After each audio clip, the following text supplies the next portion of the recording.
And now there are three current Portland City Commissioners running for Portland Mayor in November. Commissioner Carmen Rubio made her announcement this week, joining fellow commissioners Rene Gonzalez and Mingus in the race for Portland's top job. As Mayor Ted Wheeler says, he's not running again. Carmen Rubio is the first Latina elected to Portland City Council. She was voted onto the council in 2020 after nearly a decade as the executive director of the Latino Network. Rubio has also been an advisor to city and Multnomah County commissioners, as well as former Portland Mayor Tom Potter. City Commissioner Carmen Rubio, welcome back to Eye on Northwest Politics. Thank you, Ken. Why is now the time to announce that you're running for mayor? Well, now's the time because it's a new year. I'm clear about my vision for Portland, and I think Portlanders are ready to turn the page and get to work in getting our city not just back to where we were, but far better. We have our best days ahead of us. What's your feeling about running against two of your fellow commissioners? You still have work to do until the election. Yeah, it's clearly a very unusual situation, but I think we're all pretty lighthearted about it. And one thing we're all still very, very aligned about, the common things that we care about. We may differ in our ideas about how to get there, but we're all going to make sure that we're focused on ending the year strong. One of your biggest victories as city commissioner, streamlining the city's permitting process. Yes. So what has changed and why was that so important? That was important in particular because it elevated because of the housing crisis that we're in. Making sure that we have a single permitting entity is something that has been talked about for decades upon decades. Yet there was not any clear mandate or change to do it. I mean, we had some people over the years try to do it, but they were not successful. So it was high time. This was the window to do it. We needed to catalyze more housing. And one of the key tenets, not the only one, but one of the key tenets that was holding up production was all of our concerns about permitting and making sure it was streamlined, it was consistent, and it was something that we could plan for. Give me a little more specifics about how this will make it easier to make the changes that you're looking for in the city. So currently, when you go in for a permit, whether you're a small business person wanting to buy a new refrigerator and place it in your place of business, or a homeowner wanting to add an extra bathroom, or you're multifamily housing developer, different issues, but there's still the fact that for most of these permits, you have to go through 7 different bureaus that are under potentially 5 different commissioners in charge. And so 7 different bureaus have 7 different missions. Some of these folks that oversee, the bureaus or that permitting function may do that also with other duties, so it's not just their sole job. So there was different ways of implementing, and so that's where the timeline would get tricky. It was not predictable for customers, and sometimes it would take very, very long, much longer times than other places in other cities. And when you're building housing, time is money, and so we're hoping that we by unifying permitting, we're streamlining the time that it takes to get the permit.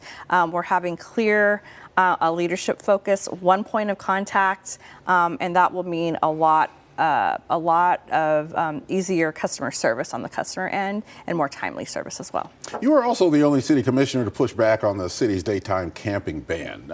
What were your thoughts about that? So at the time, I was concerned that I had not heard yet articulated a plan for how that would functionally operate, training of officers, also making sure, that we had places to go. There were, what was the plan for day centers? How are we working with providers? What is the continuum, and what does it look like, and how are we partnering with the county, with the services that they have? So that wasn't clear to me. I do know a lot of work has been done in the interim, so that has pleased me a lot to see that there's been a lot of work there.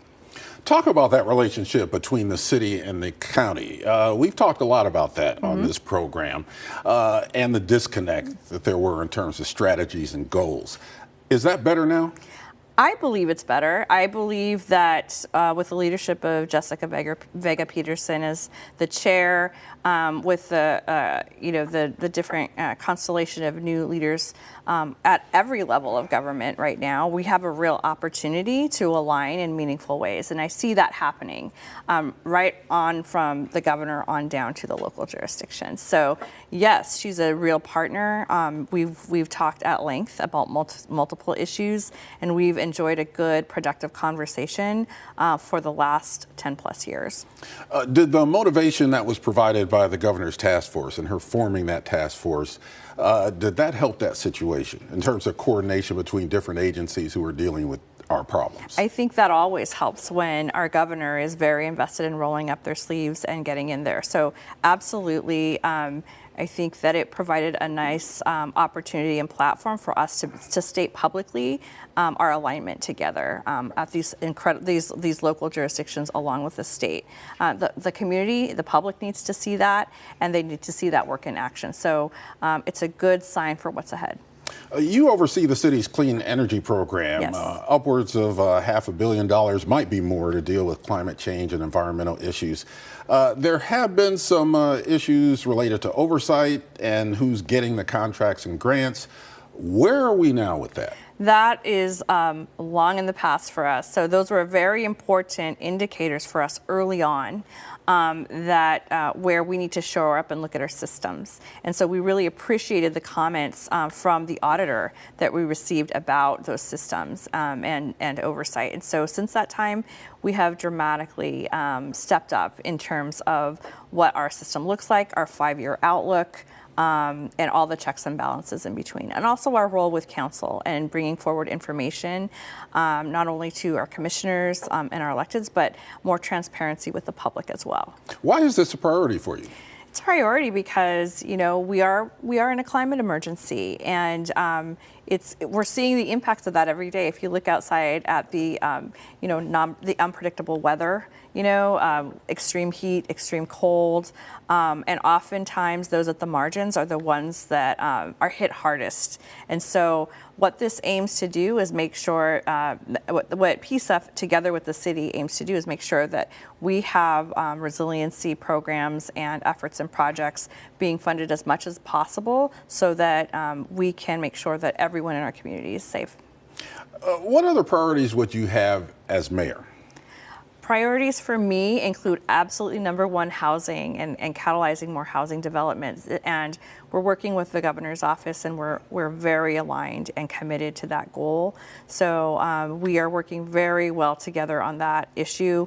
Also ensuring that we have community safety and that everyone in all corners of the city is feeling safe in their neighborhood, safe to come downtown, and also has the ability to, when there's a need, that the response time is that they're getting the help that they need when they need it.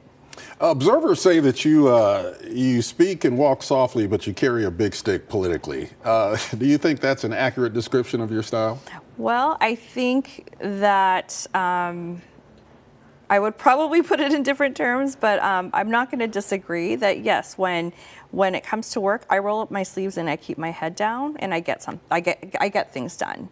And when there's something to say, then I say it. One last thing, and we've got about a minute Yes. left of this segment, but what do you think about the change, the charter change, and the new system of government that we're going into? Mm-hmm. Well, the charter change is interesting and unique, and you can't really put it into one category. So what I really feel is that it presents a really huge opportunity for Portland. And so that's why, because there are so many unknowns, a lot of positive, underlying goals in the change that's coming, which is exciting. And at the same time, we need someone that is collaborative. We need someone who knows what's going on, knows the city, and that also is pragmatic. And so we need a no drama mayor. And so that's what I am purporting to bring to the table. We need someone that can help usher in this new system while maintaining the workflow that's happening now. It's very important. We have too many crises at hand to slow down now. So that's what I'm hoping to bring to the table. City Commissioner Carmen Rubio, thanks for being here on Eye on Northwest Politics.